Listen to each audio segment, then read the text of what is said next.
Hello friends, welcome to your own channel how to.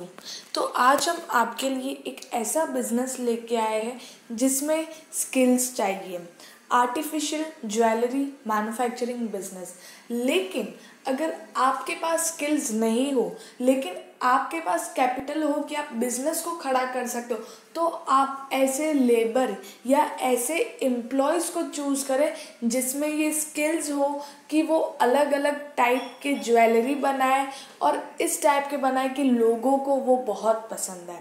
ये business अभी बहुत ज़्यादा चल रहा है क्योंकि अगर आप कहीं भी शादी में जाओ, जो लेडीज़ होती है उनका सबसे पहले चीज़ होता है कि कोई भी साड़ी या कोई भी ड्रेस हो उसके ऊपर वो पहनेगी क्या, उसके ऊपर मैचिंग ज्वेलरी है या नहीं है। क्योंकि सोना लोग खरीदते हैं, रखते हैं घर पे, लेकिन बहुत कम पहनते हैं, लाइक कुछ मेन फंक्शंस में। बाकी नॉर्मली फंक्शंस में लोग आर्टिफिशियल ही प्रेफर करते हैं। तो इस बिज़नेस में हम आपको बताएंगे कि क्या क्या चाहिए आपको। इसमें आपको रॉ मटेरियल कौन सा चाहिए, कितने का इन्वेस्टमेंट लगेगा, कितने का मैन पावर और कितना मैन पावर लगेगा, उसके ऊपर कितना प्रॉफिट आपको होगा, कौन से लाइसेंस आपको चाहिए इस बिज़नेस को चलाने के लिए, क्या टूल किट्स होंगे। तो ये सारी चीज़ें हम आपको इन डिटेल में बताएंगे। तो वीडियो को एंड तक ज़रूर देखना। और बहुत ही प्रॉफिटेबल और डिमांडिंग बिज़नेस है ये, तो वीडियो को एंड तक ज़रूर देखना। आगे बढ़ने से पहले अगर आपने हमारे चैनल को सब्सक्राइब नहीं किया हो तो आप हमारे चैनल को सब्सक्राइब ज़रूर कर दीजिएगा, साथ ही में हिट द बेल आइकन। तो सबसे पहले आपको बताते हैं इस बिज़नेस को जानना कैसे। सबसे पहले आपको देखना है कि इस बिज़नेस में कितनी डिमांड है वो आपको भी पता है, लेकिन किस टाइप के ज्वेलरी की डिमांड है, लाइक लोगों को क्या चाहिए, क्या कैसी डिज़ाइंस उनको चाहिए उस टाइप। तो वो सारी चीज़ आपको कुछ डिज़ाइंस होती है जो सोने में ही अवेलेबल होती है, मतलब जो जैसे दिखाता है कि वो मतलब सोने का जो नेकलेस है वो उस टाइप का आपको बनाना है कि लोग अगर पहने तो ऐसा लगे कि नहीं वो सोने का। क्योंकि कुछ लोग ऐसे होते हैं वो शायद अफोर्ड नहीं कर पाते, सोने के नेकलेस या ज्वेलरी जो भी है वो अफोर्ड नहीं कर पाते, तो वो ऐसे टाइप का लेंगे कि लोगों को लगे कि वो सोने का है। तो उस टाइप की डिज़ाइंस आपको बनानी है। फिर आर्टिफिशियल में इतनी अच्छी अच्छी डिज़ाइंस होती है, तो वैसा सब आपको बनाना है और वैसा सब डिमांड में है। तो आपको ये सब रिसर्च करना है। उसके बाद प्राइस कैसे सेट करनी, जो बहुत ज़्यादा इम्पॉर्टेंट है, रीज़नेबल प्राइस सेट करनी है। और जैसे जैसे आपका बिजनेस सेट होता है तो अगर आप हाई प्राइस भी मांगते हो तो लोग उसे खरीदने के लिए तैयार है। अगर आप लोगों को अच्छी डिज़ाइन दोगे, अच्छा मटेरियल दोगे, तो लोग उस पर हाई प्राइस देने को भी तैयार है। कैसी क्वालिटी देनी है, तो ये सारी चीज़ें पहले आपको रिसर्च करनी है। उसी के बाद आप अपने बिजनेस को सेट और स्टार्ट कर सकते हो। अब बात करते हैं कितने तरह के आर्टिफिशियल ज्वेलरी होती है।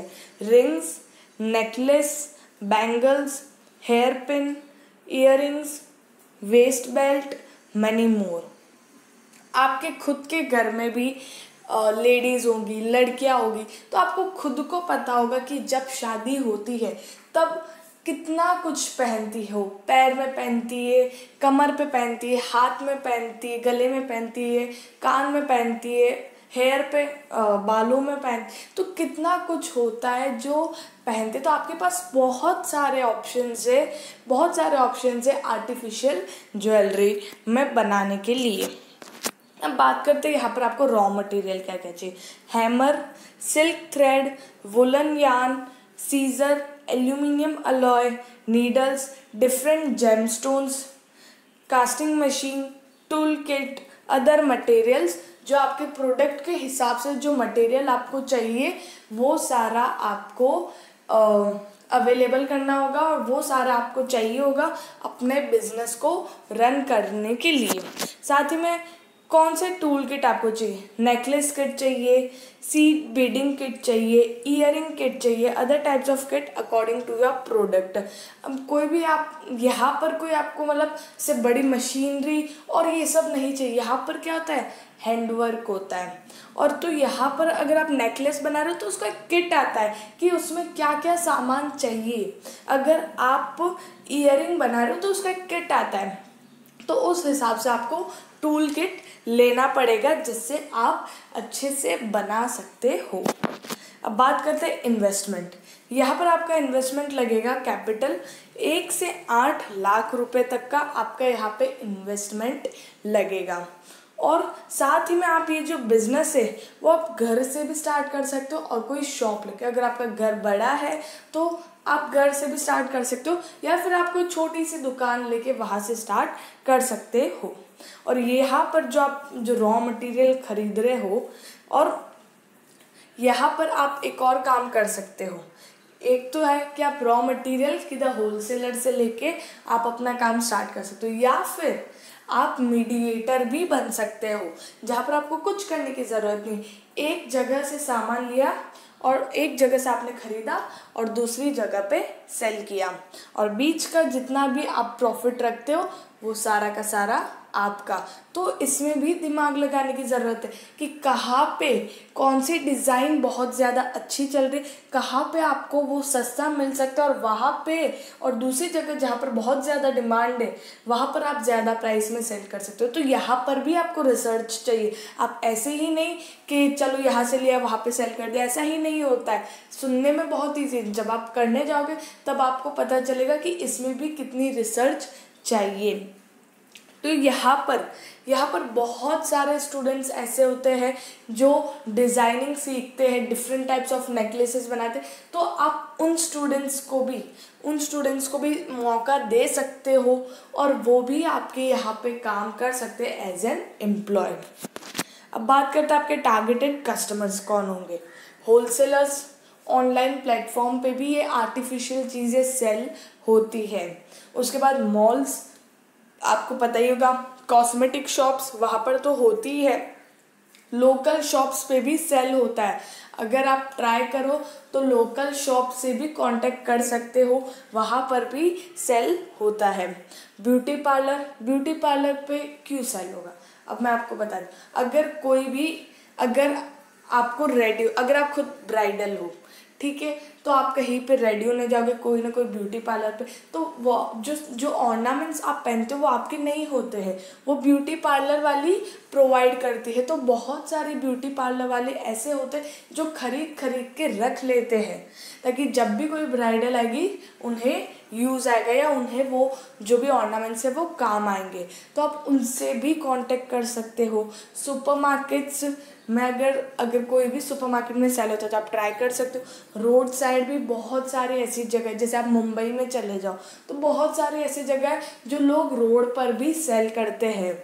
और मुंबई नहीं, हर जगह, हर सिटी में ऐसा होता है जहाँ पर रोड साइड भी सेल होता है। और बहुत सारे ऑप्शंस है आर्टिफिशियल ज्वेलरी को सेल करने के लिए। अभी आपके ऊपर है कि आप कहाँ से कांटेक्ट बिठाते हो और कहाँ पे सेल करते हो। अब बात करते हैं मार्केटिंग स्ट्रेटेजीज जो बहुत ज़रूरी है। Publicity, advertising, sales promotion, direct marketing, digital marketing, ये सारी स्ट्रेटेजी से क्या होगा, आपका जो सेल्स है वो जल्द से जल्द इंक्रीज़ होगा। बहुत ही जल्दी इंक्रीमेंट आपके सेल्स में दिखेगी जब आप मार्केटिंग स्ट्रेटेजीज़ को यूज़ करोगे। और ये जो स्ट्रेटेजीज़ है वो आप ऑनलाइन भी यूज़ कर सकते हो, ऑफलाइन भी यूज़ कर सकते हो, ये आपके ऊपर डिपेंड है आपको कैसे यूज़ करना है। अब यहाँ पर एरिया आपको ज़्यादा नहीं चाहिए क्योंकि यहाँ पर बड़ी बड़ी मशीन्स नहीं है, आपको यहाँ पर कम एरिया की ज़रूरत है। 500 से 1500 स्क्वायर फीट एरिया चाहिए जिसमें आप अपने बिजनेस को आराम से सेट कर सकते हो। और मैन पावर यहाँ पर 2 से 8 लोग। अब यहाँ पर अगर आपके यहाँ बहुत ज़्यादा अच्छा खासा सेट होने लग गया तो यहाँ पर आपको ज़्यादा लोग चाहिए होंगे क्योंकि बहुत सारी चीज़ें बनानी पड़ेगी। ये इयररिंग्स बनानी, नेकलेस बनाना है, बैंगल बनाना है, बहुत सारी चीज़ें, तो वहाँ पर आपको लेबर भी ज़्यादा चाहिए होगा। और ऐसा नहीं कि कोई भी लेबर आप उठा के लेकर आ जाओ, यहाँ पर आप आपको अच्छे लेबर, जो स्किल्ड लेबर लग रहे हैं, हाँ एक दो अनस्किल्ड लेबर चलेंगे जो छोटे मोटे काम के लिए, लेकिन यहाँ पर आपको ज़्यादा से ज़्यादा स्किल्ड लेबर चाहिए जो अच्छी अच्छी डिज़ाइंस बना सके, और अच्छी डिज़ाइंस बनेगा तभी आपका मार्केट में सेल होगा। फिर बात करते हैं लाइसेंस। यहाँ पर आपको सबसे पहले अपने बिजनेस को रजिस्टर करना पड़ेगा, GST, उसके बाद licence under drug and cosmetics act 1940, और ट्रेडमार्क के लिए भी रजिस्टर अगर आपको करना हो तो, और अगर आपको नहीं करना हो तो ये सब आपके ऊपर है। ट्रेडमार्क बाकी ऊपर के 3 लाइसेंस आपको इशू करने पड़ेंगे। अब एट लास्ट बात करते हैं प्रॉफिटेबिलिटी की, जो टोटली आपके प्रोडक्शन और बिजनेस मॉडल पर डिपेंड है। तो कैसे? क्योंकि सबका production cost, raw material cost, customisation cost सबके अलग अलग होते हैं, तो सबकी प्रॉफिटेबिलिटी भी अलग अलग होती है। लेकिन यहाँ पर मिनिमम रिटर्न 15 से 20% आप इस बिज़नेस में कमा सकते हो, और भी 45 से 50% रिटर्न भी आप इस बिज़नेस के अंदर अर्न कर सकते हो। ये टोटली आपके डिज़ाइंस पर डिपेंड है और कितने क्लाइंट्स आपके पास है उसके ऊपर डिपेंड है, और साथ ही में आपका कॉस्ट कितना बैठ रहा है, आपकी प्रॉफिट मार्जिन कितनी, सब उनके ऊपर डिपेंड है। तो बिज़नेस बहुत ही शानदार है, बस कैसे स्टार्ट करना है, रिसर्च अच्छे से करनी है, और उसके बाद जब आप इम्प्लीमेंट कर रहे हो, जब आप डिज़ाइंस बना रहे हो, तो वो बहुत अच्छी बनानी है और अच्छा मटेरियल देना है, जिससे जिससे आपके क्लाइंट्स बिल्ड होते जाए आगे से आगे। तो आर्टिफिशियल ज्वेलरी बिज़नेस बहुत ही बढ़िया बिज़नेस है, जिसमें प्रॉफिटेबिलिटी भी बहुत बढ़िया है। तो आप इस बिज़नेस को स्टार्ट कर सकते हो, क्योंकि इस बिज़नेस की जो डिमांड है ना, वो कभी ख़त्म होने नहीं वाली। बस आपको टाइम टू टाइम जैसे डिमांड आ रही है उस हिसाब से आपको आपकी जो डिज़ाइंस है उन्हें चेंज करना है, बस ये बहुत ज़रूरी है। बाकी बहुत ही बढ़िया बिज़नेस है। अगर आपको और भी ऐसे बिजनेस चाहिए तो आप हमारे चैनल के साथ जुड़े रहिएगा बाय सब्सक्राइबिंग आवर चैनल, और साथ ही में लाइक, शेयर एंड कमेंट ज़रूर करिएगा। Thank you.